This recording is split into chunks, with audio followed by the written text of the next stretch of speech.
সাহিত্য যখন সীমানা ছাড়িয়ে বিশ্বকে এক সুতোয় বেঁধে ফেলে তখনই জন্ম নেয় এমন এক অনন্য সাহিত্য উৎসব। ৬০টি দেশের কবি এক মঞ্চে। অরঙ্গাবাদে আন্তর্জাতিক সাহিত্য উৎসব। অরঙ্গাবাদে অনুষ্ঠিত হল আন্তর্জাতিক স্বপ্নের ভেলা সাহিত্য পত্রিকার ষষ্ঠ বর্ষের প্রথম সংখ্যার আনুষ্ঠানিক মোড়ক উন্মোচন ও সাহিত্যচর্চার আসর। অনুষ্ঠানে উপস্থিত ছিলেন আলিগড় মুসলিম বিশ্ববিদ্যালয় ও গৌড়বঙ্গ বিশ্ববিদ্যালয়ের বিশিষ্ট অধ্যাপক ও সাহিত্যিকরা। তারা সাহিত্যের সামাজিক ভূমিকা নিয়ে গুরুত্বপূর্ণ বক্তব্য রাখেন। কবিতায়, ছড়ায় ও আবৃত্তিতে মুখরিত হয়ে ওঠে সাহিত্য মঞ্চ। ৩ শিশু শিল্পীর ছড়া পাঠ উপস্থিত দর্শকদের বিশেষভাবে মুগ্ধ করে। এই দ্বিভাষিক সংখ্যায় বিশ্বের ৬০টি দেশের ২৮৩ জন কবি ও লেখকের লেখা স্থান পেয়েছে, যা স্বপ্নের ভেলাকে পৌঁছে দিয়েছে আন্তর্জাতিক স্তরে।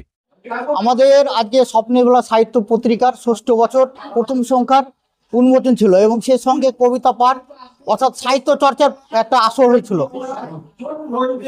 এবং সে সঙ্গে যেসব কবি এবং সাহিত্যগণ এসেছেন তাদেরকে আমরা সম্মানপত্র প্রদান করেছি। প্রায় 50 জন এসেছিলেন। অতিথি হিসেবে ছিলেন গৌড়বঙ্গ বিশ্ববিদ্যালয়ের অধ্যাপক মাননীয় সবুজ সরকার মহাশয়।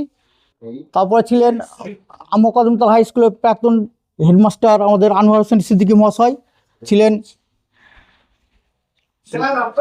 মুর্শিদাবাদ জেলার সহ সভাপতি নিজামুদ্দিন আহমেদ মহাশয় এবং সে সঙ্গে ছিলেন কলকাতা থেকে আগত অধ্যাপক মাননীয় নুরুল ইসলাম মহাশয় এবং ছিলেন অধ্যাপক বিশ্বনাথ শাহ মহাশয় এবং ছিলেন আরও অনেকে আমাদের স্থানীয় এবং পার্শ্ববর্তী জেলাগুলো থেকে আগত কবি সাহিত্যগণ। এই স্বপ্নের ভেলা সাহিত্য পত্রিকা উৎসবে আজকে জনসাধারণের জন্য কি বার্তা দিলেন? সাহিত্য হচ্ছে সমাজের দর্পণ, তাই সমাজের দর্পণ মানে বুঝতে পারছেন সমাজে যা ঘটে এবং সমাজের যে সমাধানের দরকার সেগুলো মানে সাহিত্যের মধ্যে সাহিত্যিকরা ফুটিয়ে তোলেন এবং সমাধানের পথও বলে দেন।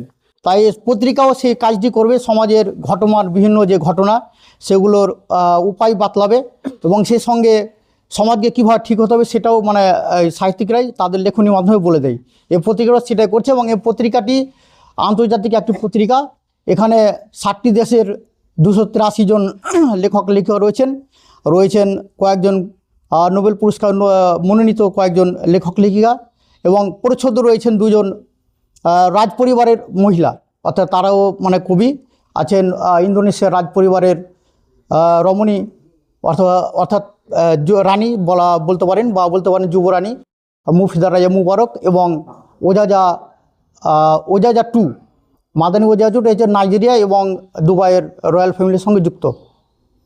কত নম্বর সংখ্যা? এটা হচ্ছে ষষ্ঠ বছর প্রথম সংখ্যা।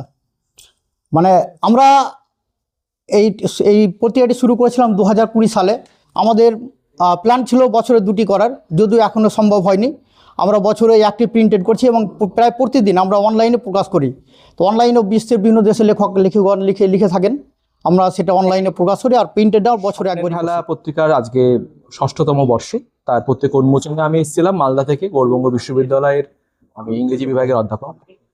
এখানে এসে যেটা ভালো লাগলো, নানান প্রান্ত থেকে মানুষ এসেছেন সাহিত্য চর্চার জন্য এবং সম্পাদক মোহাম্মদ ইজাজ আহমেদ খুব যত্ননিষ্ঠভাবে গোটা পৃথিবীর নানান প্রান্ত থেকে তিনি কবিতা সংগ্রহ করেছেন এবং পত্রিকাটি যে উন্নত মানের হয়েছে, আন্তর্জাতিক মানের হয়েছে, সেটা যে কেউ হাতে নিয়ে কয়েক পাতা পড়লেই বুঝতে পারবে। এই পত্রিকার অগ্রগতি এমন করেই চলতে থাকুক, আমার পক্ষ থেকে শুভেচ্ছা রইল।